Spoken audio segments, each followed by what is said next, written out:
A paz do Senhor Jesus. A palavra de Deus diz assim em Eclesiastes, capítulo 9, no versículo 11. Voltei-me e vi debaixo do sol que não é dos ligeiros a carreira, nem dos valentes a peleja, e nem tampouco dos sábios o pão, nem ainda dos prudentes a riqueza, e nem dos inteligentes o favor, mas que o tempo e a sorte pertencem a todos. Apenas a primeira parte do versículo 12. Que também o homem não conhece o seu tempo. Salomão aqui ele dá algumas instruções muito preciosas acerca da vida cotidiana. A Bíblia ela é um livro que fala da salvação, esse é o principal assunto dela, mas ela também traz alguns aspectos para a nossa vida, para o nosso dia a dia. Ela é a palavra viva e a palavra da vida. Enquanto palavra da vida, ela nos instrui acerca de diversas situações e momentos que nós vivemos. Salomão ele diz que o tempo e a sorte pertencem a todos. E que por mais que tenhamos atributos, nós não necessariamente iremos alcançar êxito por conta desses atributos, né? E que o homem não conhece o seu tempo. O deserto ele tem um tempo que nós não conhecemos, ele tem um processo. E dentro desse processo eu consigo ver claramente 3 etapas. A primeira etapa é da libertação. E esse é o momento inicial do deserto e ele é totalmente necessário. Eu ouvi uma vez uma frase, fiquei com ela para mim, de que Deus ele tirou Israel do Egito, mas no deserto ele tirou o Egito de dentro de Israel. John Wesley diz que a conversão tira o cristão do mundo, mas a santificação tira o mundo de dentro do cristão. O processo de libertação ele é indispensável na restauração de relacionamento, de casamento, restauração de vida. A libertação, e às vezes essa libertação inclui o cônjuge. Libertação do que éramos, do que fazíamos, das nossas atitudes antigas, das coisas no qual estávamos presos a elas. Essa libertação ela é o primeiro passo desse processo de restauração do deserto. E isso a gente pode evidenciar nos milagres de Jesus. Jesus ele liberta as pessoas daquilo que as aprisionava àquela vida de miséria.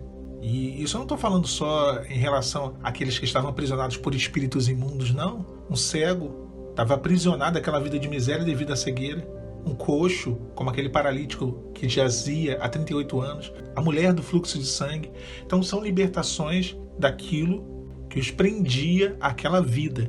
Uma vida longe de Deus, uma vida de pecado. Então esse é o primeiro passo, libertação. Aí aqui no deserto nós encontramos um segundo passo, que é a cura. E aí eu vejo uma variável dentro dessa questão da cura, porque sim, você de certa forma, você também fica livre de um sentimento de dor, de sofrimento. Mas a cura, eu acho que ela é uma coisa à parte, ela é um processo, e talvez esse processo seja mais lento, e ele depende de nós.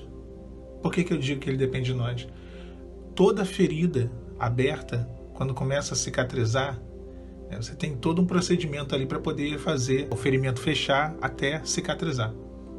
Só que tem gente que mete o dedo na ferida, no meio do deserto, e abre a ferida de novo.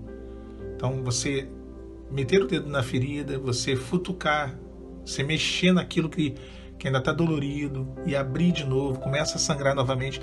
Então a cura é um processo contínuo no deserto. E eu acho que corre em paralelo com o terceiro processo, que é a transformação. Se a libertação é tirar da nossa vida aquilo que não presta, se a cura é fechar as feridas do passado, a transformação é nos preparar para o novo. É nos levar a uma experiência, né, e tirar o nosso velho homem, a transformação de caráter, de personalidade, a transformação quanto à nossa vida como cristão, de não sermos mais cristãos superficiais, cristãos domingueiro, que só ia para a igreja domingo, cristão que só vivia o cristianismo como um meio de vida, ou seja, vai para a igreja quando precisa, busca a Deus quando está no aperto, mas sim aquele cristão que passa a viver o cristianismo como uma forma de vida. E passa a viver em novidade de vida. Se alguém diz estar em Cristo, deve andar como ele andou.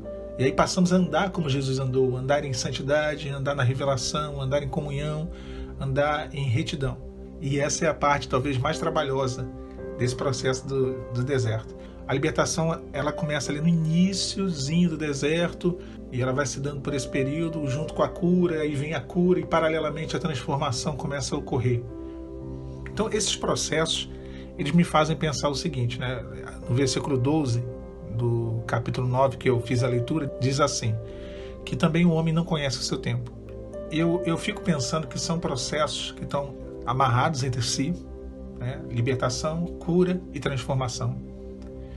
Mas eu não vejo esses processos como algo que você estalou o dedo e pronto, né? Você já está liberto, já está curado, já foi curado, já recebeu a transformação. Olha, eu vou falar por mim, tá?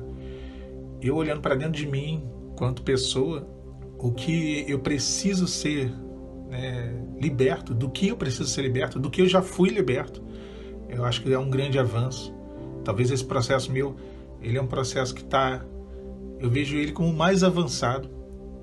Mas quando eu olho para os outros dois processos, que é a cura, eu não vejo ele de forma alguma como o processo mais avançado.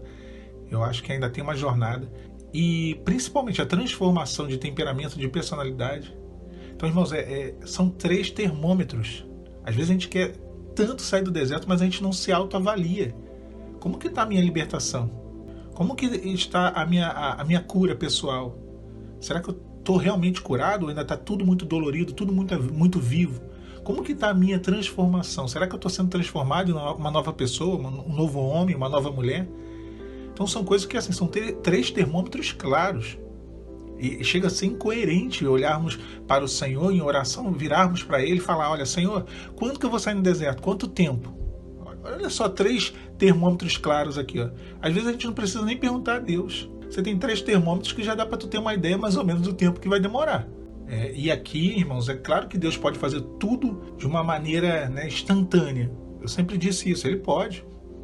Ele poderia ter criado o mundo, eu sempre falo isso, em 7 segundos, em 7 milésimos de segundos, mas Ele criou em 7 dias. Deus cumpre processos, quer queiramos ou não, Ele cumpre processos. Por que Ele criou com 7 dias? Processo. Então, olha, libertação, cura interior, pessoal e transformação. São 3 termômetros indispensáveis. Eu acho que quer saber como que você está no deserto? É uma coisa que eu faço. Avalie esses 3 índices aí. Como que está a sua libertação das coisas que te aprisionavam ao pecado e ao mundo? Né? Eu estou falando de uma maneira superficial, mas vou dar um exemplo aqui. Vou dar um exemplo por mim aqui. Viciado em jogos. Estou liberto disso? Fui liberto. Cura.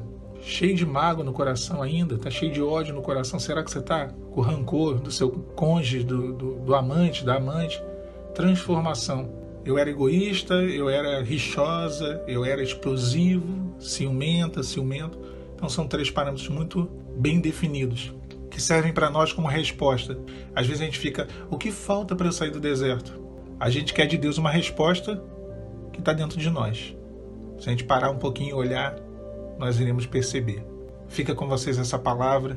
Escreva lá no mural de oração de vocês, no caderno de oração, escreva libertação, cura e transformação. O Senhor Jesus disse assim, se o grão de trigo cair no chão e não morrer, ele ficará só, mas se ele morrer, ele dará muitos frutos.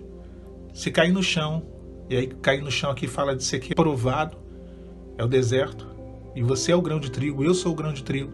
Se cair no chão e não morrer, ou seja, o velho homem morrer, ficará só. Você vai ficar só assim. Se não morrer o velho homem, eu ficarei só assim. Mas se morrer, dará muitos frutos. Haverá restauração e Deus ainda vai fazer milagres através dessa morte do nosso velho homem. Fica com vocês essa palavra, a paz do Senhor Jesus.